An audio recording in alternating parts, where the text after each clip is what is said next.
So following on from the last National 5 video, make sure you watch that first. So there's the National 5 knowledge about bitmaps and vectors, and this one's going to be about the higher knowledge that you need to know, and you're really just comparing them. So National 5 is knowing what bitmaps are, knowing what vectors are.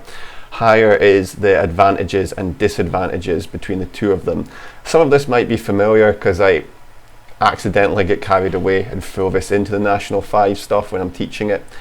Also, it used to actually be National 5 this, so maybe if you've read, I don't know, an old textbook or something, this might still be in the National 5 section. But like I said, I do get carried away when teaching National 5, and I've probably mentioned some of these points before. So bitmaps, the advantages of it, obviously it looks very realistic. They're just photos. You can edit the pixels individually, so the most common one would be to get rid of red eye or to get rid of spots or whatever, but you can just play about with like filters, all that type of stuff. Any type of editing is possible, and a picture is going to look the same. So the JPEG that you open on your phone is going to look the same on your computer. It's not going to change at all, whereas a vector might. Downsides, however, and you also don't need software. You don't need specific software to open a bitmap. Normally, nearly every type of computer can open them. The disadvantages are that if you try to enlarge it, it will be pixelated. It doesn't matter if you shrink it, but making it bigger will make it look pixelated. I don't even know what I mean by that point. Image is edited as a whole. Yeah, so it changes. I don't even know what I mean by that point. Just ignore that. I'm going to delete that before I upload this video. Right, the large storage requirements for each pixel.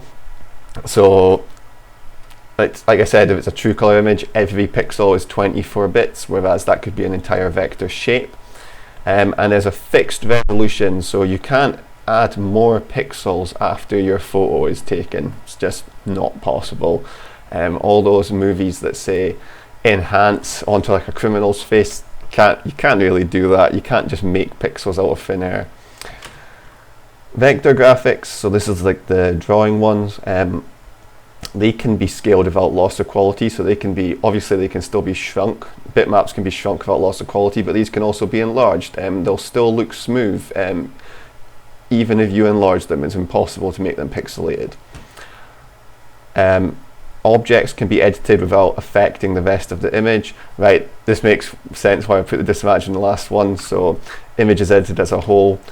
What it means, I wrote this as well, but what it means is you can move like one circle across a vector image, and it's not going to affect everything, whereas you can't really do that in a bitmap graphic unless you like cut it out, and then it's going to leave a massive hole in your image.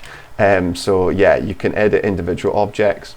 The objects themselves have small storage requirements, and normally it's very, very difficult for a vector graphic to have a bigger file size than a bitmap. You can change the size of an image as you please, and it doesn't increase the size. So if you make a circle bigger, it doesn't affect memory whatsoever. If you added more circles, it's going to increase memory slightly, but changing the size won't matter. Resolution independent, this means if you have expensive printers, like you could have a really high quality printer, and you can use that and it will look better than it did on your screen. Same with, you could have like a 1080p monitor and you could use the vector program and go to a 720p and it'll be okay, or you can go to a 4K and it will be okay as well. It will jump, as you jump between different screens, it'll be fine. The disadvantages, so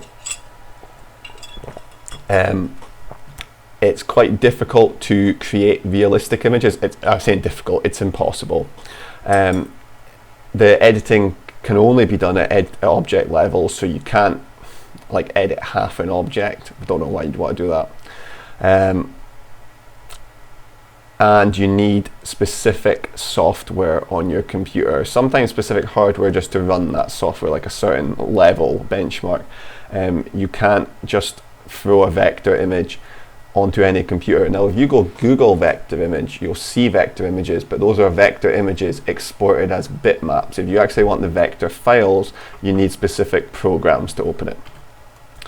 This really just sums it up. I made this because I know it was quite a lot of words.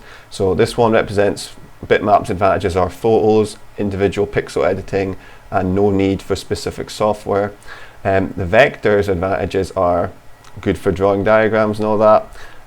Tiny file size, you can move objects, you can resize objects, and you can jump between screens. And the last slide, it's just the higher version of the quiz. So it has the first 14 or so national 5 questions, and I think like 8 or 9 higher questions. Right, thank you very much. Bye.